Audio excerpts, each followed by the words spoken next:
पंजाब केसरी में आप सबका स्वागत है। मैं हूं चंद्रशेखर धरनी। हरियाणा विधानसभा के अध्यक्ष ज्ञानचंद गुप्ता जी लगातार प्रयासरत हैं कि विधायकों का मान सम्मान किसी प्रकार से आहत ना हो, और उसको लेकर उन्होंने जब से अध्यक्ष के रूप में कार्यभार संभाला कई कदम उठाए हैं। सबसे पहले उन्होंने कदम उठाया था कि किसी भी विधायक की अगर फोन कॉल नहीं उठाई जाती तो अफसर उनको रिप्लाई करें। अब नया उन्होंने कदम लिया है। इन सारे मामलों पर बातचीत करेंगे ज्ञानचंद गुप्ता जी से, क्योंकि हरियाणा विधानसभा अध्यक्ष होने के नाते इन्होंने जो जो कदम उठाए और उसका नतीजा भी अब मिलना शुरू हो गया है, क्योंकि विधायक कहीं ना कहीं सेटिस्फाइड फील करते हैं। और विधायकों के द्वारा जिस प्रकार से लगातार ये शिकायतें मिलती थी कि फील्ड में अधिकारी उनकी नहीं सुनते, दूसरी अहम बात यह कि कहीं ना कहीं अधिकारियों की के द्वारा उनकी अवमानना की जाती है, ये सारे मामले पर कहीं ना कहीं ज्ञानचंद गुप्ता जी ने कुछ कदम उठाए हैं।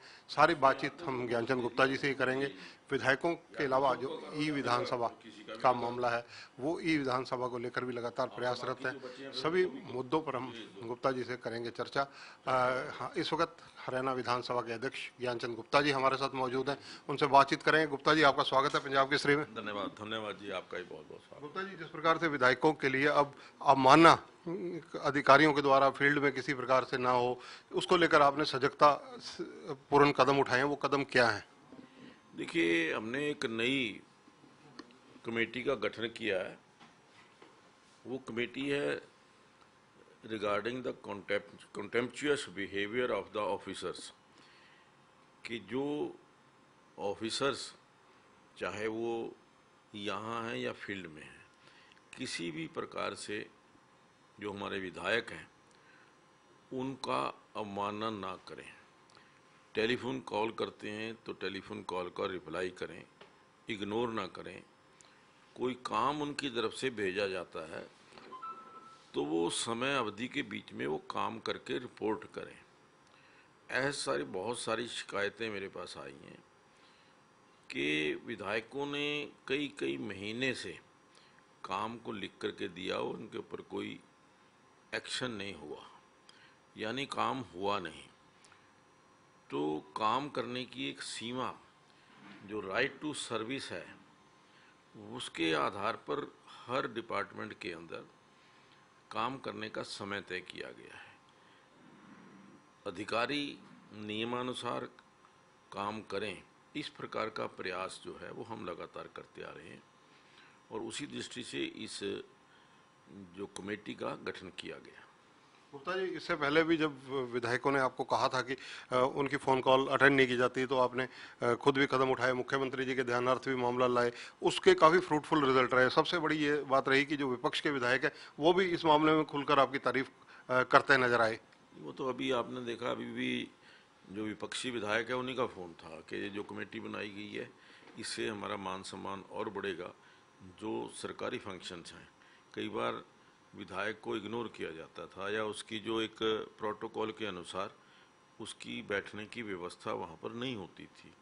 लेकिन ये कमेटी के अंदर अगर कोई ऐसी शिकायत आएगी तो जो भी अधिकारी जिम्मेवार है उसके खिलाफ सीधे तौर पर कार्रवाई हो सकती है, और एक बार उनसे पूछताछ करने के पश्चात एक मामला कमेटी को रेफ़र किया जा सकता है, और कमेटी अपनी रिकमेंडेशन सरकार को जो वस्तु स्थिति है उसके अनुसार दे सकती है। गुप्ता जी, हमारी जानकारी में एक मामला आया, कितना अथेंटिक है ये तो आप ही पुष्टि करेंगे, कि एक विधायक की शिकायत पर आपने 2 विधायकों की कमेटी बनाई है, फरीदाबाद जिले से जुड़ा हुआ मामला है।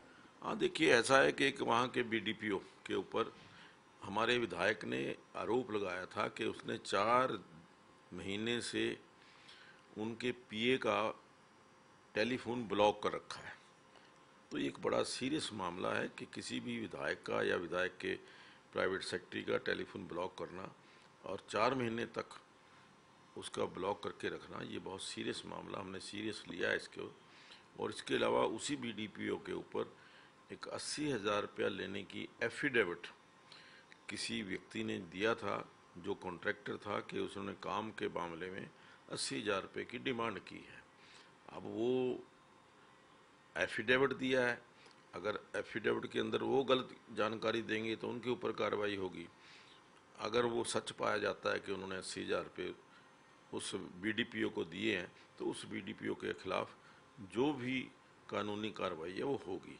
उसके लिए जांच के लिए हमने 2 मेंबर की कमेटी बनाई है और हमने कहा कि उसको 15 दिन के अंदर उसकी इंक्वायरी करके वो रिपोर्ट भेजें।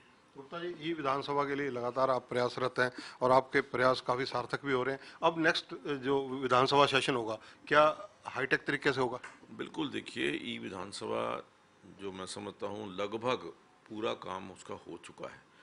जो लास्ट अभी हमारी 1 हफ्ता पहले बैठक हुई थी, उसके अंदर जो भी मटेरियल या जो भी यूँ कीजिए कि डेस्क पैड हैं या जो कंप्यूटर्स हैं 108 कंप्यूटर, उनके ऑर्डर्स दिए जा सकते हैं। सारी व्यवस्था जो टेबल वगैरह की सेटिंग हो चुकी है, जो ही ये सामान पहुंचेगा वहाँ सेटिंग हो जाएगी। बाकी नीचे की व्यवस्था सारी हो चुकी है। ट्रेनिंग का कार्यक्रम पहले ही चल रहा है, तो मुझे पूरी आशा है कि नया जो आने वाला सेशन है, जो ये मानसून सेशन है, इस मानसून सेशन के अंदर हमारी विधानसभा है जो वो पूरी तरह से ई विधानसभा हो जाएगी। मानसून सत्र कब तक आ सकता है? कुछ संभावनाएं आपको क्या लगती हैं? ये तो सरकार तय करेगी कि कब उन्होंने मानसून सत्र बुलाना है। तो मुझे लगता है कि अगस्त के माह में अक्सर होता है, तो अगस्त में ही होगा। गुप्ता जी, हरियाणा की अलग जो है विधानसभा के लिए आपने प्रयास शुरू किए। 3 लोकेशन चंडीगढ़ प्रशासन ने दिखाई, उनमें से कुछ चीज़ें साइट आपने और सीएम साहब ने विजिट भी की, लेकिन चंडीगढ़ की एक साइट जो कलाग्राम के सामने है, उसको लेकर कहीं ना कहीं कुछ लोगों के अलग स्वर सुनने को मिल रहे हैं। इस मामले में आपका क्या विचार है? देखिए, ये सभी पक्ष देखने के बाद, सभी परिस्थितियां देखने के बाद, सभी लोकेशंस देखने के बाद चंडीगढ़ प्रशासन ने ऑफ़र किया है। आदरणीय चंडीगढ़ के जो प्रशासक हैं, जो गवर्नर हैं पंजाब के, उनकी अगुवाई में एक बड़ी उच्च स्तरीय बैठक हुई थी, जिसमें चंडीगढ़ प्रशासन के सभी अधिकारी, चाहे वो एडवाइज़र हैं, चाहे वो फाइनेंस सेक्रेटरी हैं, होम सेक्रेटरी हैं, चीफ आर्किटेक्ट हैं, इन सबसे बैठ के बात हुई है। और जो उन्होंने साइट्स हमें ऑफ़र की हैं, वो हर प्रकार की परिस्थितियों को देख करके की गई हैं। तो मैं समझता हूँ कि ये 1 या 2 व्यक्ति से कहने से कोई कार्रवाई रुक नहीं जाती। तो ये कार्रवाई कब तक आगे बढ़ सकती है? कब तक इसको अमली जामा दिया जा सकता है? प्रोसेस ऑन है। सरकार की तरफ से पत्र आज या कल में उनको चला जाएगा और जिसके माध्यम से वो आगे की प्रक्रिया शुरू होगी। तो ये कितनी एकड़ जमीन कुल मांगी गई है? ये 10 एकड़ लैंड जो है हमने चंडीगढ़ प्रशासन से मांगी है। तो इसको एक्सचेंज भी किया जा सकता है हरियाणा के साथ, या मोल खरीदा जाएगा? हमने मोल का भी किया है और एक्सचेंज करने की भी ऑफर है कि इतनी ही ज़मीन, इतनी वैल्यू की ज़मीन जो है वो हरियाणा से हम चंडीगढ़ को दे दें, जो चंडीगढ़ को टच करती हो। तो उसके लिए भी एक प्रोविज़न बना है। हमने वो साइट भी उनको दिखाई है चंडीगढ़ प्रशासन को, और उन्होंने कहा कि हमें ये जो साइट है वो सूट करती है। गुप्ता जी, कांग्रेस के विधायक हैं कुलदीप बिश्नोई, उनको लेकर कांग्रेस आला कमान ने पिछले दिनों ये संकेत दिए थे कि उनके सदस्यता रद्द करने को भी चिट्ठी लिखी जा सकती है। क्या आधिकारिक रूप से आपके पास कोई ऐसी लेटर कांग्रेस की तरफ से अभी तक लिखी गई है? नहीं, अभी तक मेरे पास ऐसा कोई पत्र कहीं किसी भी तरफ से नहीं आया। धन्यवाद। तो ये हैं हरियाणा विधानसभा के अध्यक्ष ज्ञानचंद गुप्ता जी। विधायकों का मान सम्मान कैसे रखा जाए, इनसे बेहतर कोई नहीं जानता, और यही कारण है कि कांग्रेस हो या दूसरे दलों के विधायक हो, वो इनकी सराहना खुले मन से करते हैं, तारीफ करते हैं। और क्योंकि ज्ञानचंद गुप्ता के प्रयासों से ही कहीं ना कहीं अधिकारी आज चाहे अपोजिशन के विधायकों उनके फ़ोन अटेंड करने के लिए बाध्य हुए हैं, वरना उनके खिलाफ कदम कैसे उठाए जाते हैं ये हरियाणा विधानसभा में लगातार पिछले 2, सवा 2, 2.5 साल से देखने को मिल रहा है। कैमरामैन संजय सिंह के साथ चंद्रशेखर धरनी, पंजाब केसरी टीवी, चंडीगढ़। हमसे जुड़े रहने के लिए हमारे YouTube चैनल को सब्सक्राइब करें और नई वीडियो की नोटिफिकेशन के लिए बेल आइकॉन को दबाएं।